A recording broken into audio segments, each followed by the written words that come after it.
Welcome. আমরা করছি ABT এর আজকে ফার্স্ট পেজ SC5 পার্ট 1। আমি এবিটি তোমাদের 5টা পেজ করিয়ে দেবো, আর ডাব্লিউ পেজে যেমন করাচ্ছি তেমন করাবো। ডাব্লিউ দুটো শেষ হয়ে যায়, 3 নম্বরটা আমি শীঘ্রই শুরু করবো এটা শেষ করে নিয়ে। এসআই পদ্ধতিতে মোলার পরিবাহের একক কী? এসআই পদ্ধতিতে মোলার পরিবাহের একক হলো siemens metre square mole inverse. কোনো দ্রবণের আপেক্ষিক পরিবাহিতা ও মোলার পরিবাহিতার মধ্যে সম্পর্ক উল্লেখ করতে বলেছে। কোনো দ্রবণের আপেক্ষিক পরিবাহিতা কাপ্পা আর মোলার পরিবাহিতা ল্যামডা এম হলে তাদের মধ্যে সম্পর্ক হচ্ছে lambda M equal to kappa into 1000/m, যেখানে m সমান মোলার গাঢ়ত্ব। চলো পরের কোশ্চেন। হিমোগ্লোবিনের স্বর্ণ সংখ্যা 0.04 বলতে কী বোঝো? হিমোগ্লোবিনের স্বর্ণ সংখ্যা 0.04 বলতে বোঝায় 10 ml প্রমাণ গোল্ড সলের মধ্যে, যেখানে 0.0053 থেকে 0.0058% এর থাকে গোল্ড সল থাকে, এর মধ্যে 1 ml 10% NaCl দ্রবণ যোগ করলে দ্রবণের বর্ণের পরিবর্তন লাল থেকে নীল হয়। এটা রোধ করার জন্য যে ন্যূনতম 0.04 মিলিগ্রাম হিমোগ্লোবিনের প্রয়োজন।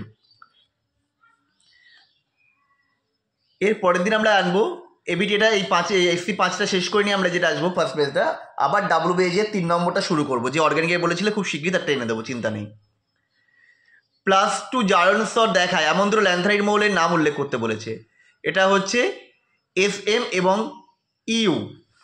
পরের কোশ্চেন অথবাই রয়েছে Mn2+ আয়নকে ম্যাগনেটে জারিত করতে পারে এমন দুটি যৌগের নাম।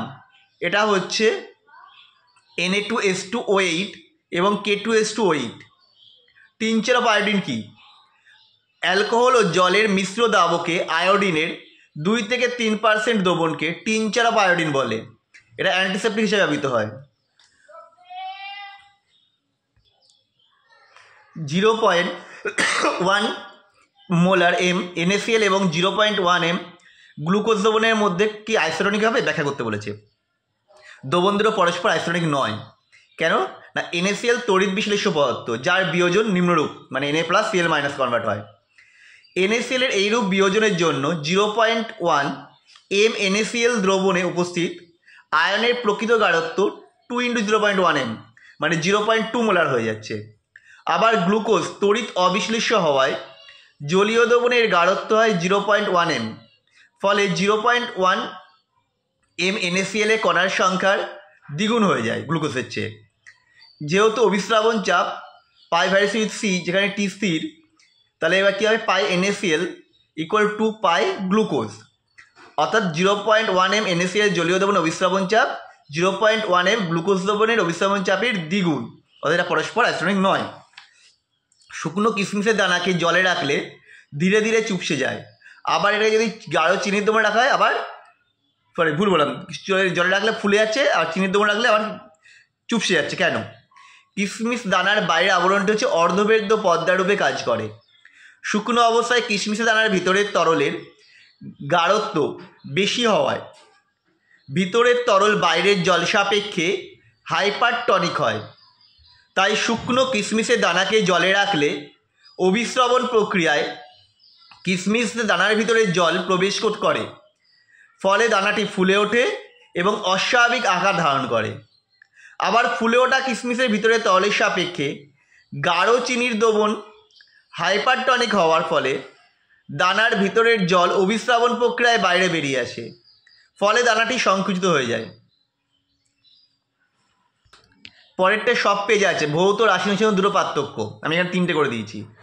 ভৌত দূষণে কী হয়? তাপের পরিমাণ কম, 4 থেকে 40, রাসায়নিক তাপের পরিমাণ বেশি, কত হবে? 40 থেকে 200 কিলোজুল পার মোল। ভৌত দূষণ নিম্ন উষ্ণতায় অধিক পরিমাণে হয়, মাত্রা বেশি। রাসায়নিক দূষণের হচ্ছে উচ্চ উষ্ণতায় মাত্রা বেশি। এটা ভুল আছে, নিম্ন উষ্ণতা করা আছে, এটা কেটে ঠিক করে নাও, উচ্চ উষ্ণতা হবে। তারপরে ভৌত দূষণ হচ্ছে পরাবর্ত প্রকৃতির, রাসায়নিক দূষণ অপরাবর্ত প্রকৃতির। 3টে পার্থক্য হয়ে গেল। কলয়েড দ্রবণকে সমতড়িৎ বিন্দু বলতে কী বোঝো? এর একটি প্রয়োগ লেখো।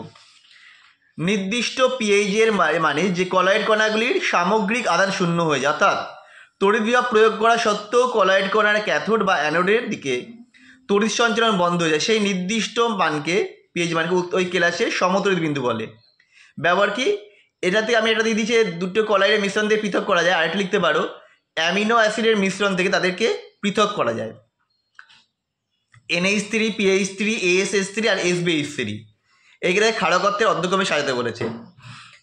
ক্ষারক অর্ধক্রম হচ্ছে NH3 greater than PH3 greater than arsenic hydride, ASH3 greater than SBH3।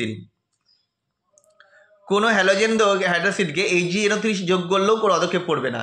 এটা হচ্ছে HF এর মধ্যে যোগ করে যে AgF তৈরি হবে সেটা কোনো জলে দাব্য মানে পদক্ষেপ হয় না। XeO2F2 এর যোগে Xe এর সংকরায়ন sp3d। একটা যৌগের নাম জানতে চেয়েছে যেখানে অক্সিজেন জারণ সংখ্যা +2, এটা হবে F2O। তারপরে আইপ্যাক নাম লিখতে বলেছে, আইপ্যাক নাম হচ্ছে ডাইসায়ানিডো ডাইক্লোরিডো কোবাল্ট 6 সালফেট। পরেরটা এই যৌগের মধ্যে কী ধরনের সমবায়বতা খোঁজা যাচ্ছে, এটা বন্ধন সমবায়বতা, কারণ একটা হচ্ছে দেখো ONO একটা NO2, একটা অক্সিজেন দিয়ে বন্ড করেছে নাইট্রোজেন দিয়ে বন্ড করেছে, ওই জন্য বন্ধন সমবায়বতা। বুনা এসের মনোমার, এটা হচ্ছে স্টাইরিন এবং বিউটাডাইন। এটা পলিয়ামার আর পলিয়েস্টারের জৈব বিশ্লেষ্য পলিমার উদাহরণ। নাইলন 2, নাইলন 6 হচ্ছে পলিঅ্যামাইড জৈব বিশ্লেষ্য, আর পলিয়েস্টার হচ্ছে পলিল্যাকটিক অ্যাসিড PLA। বলছে এমন একটা যৌগের নামে 4 নম্বর কোশ্চেন চলে এসেছি যার মধ্যে শর্টকি এবং ফ্যাঙ্কেল দুটোই প্রতিটি দেখা যায় AgBr সিলভার ব্রোমাইডে।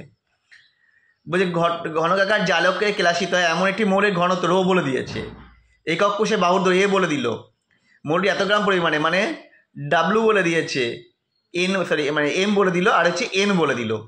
কোষের পরমাণু সংখ্যা বের করতে হবে, মানে আমি Z বের করতে হবে। দেখো আমি সব ফর্মুলাগুলো লিখে দিয়ে করে ফেলেছি, যেটা ভ্যালু বেরিয়েছে 2। এটা সবসময় পূর্ণ সংখ্যাতেই নিতে হয়।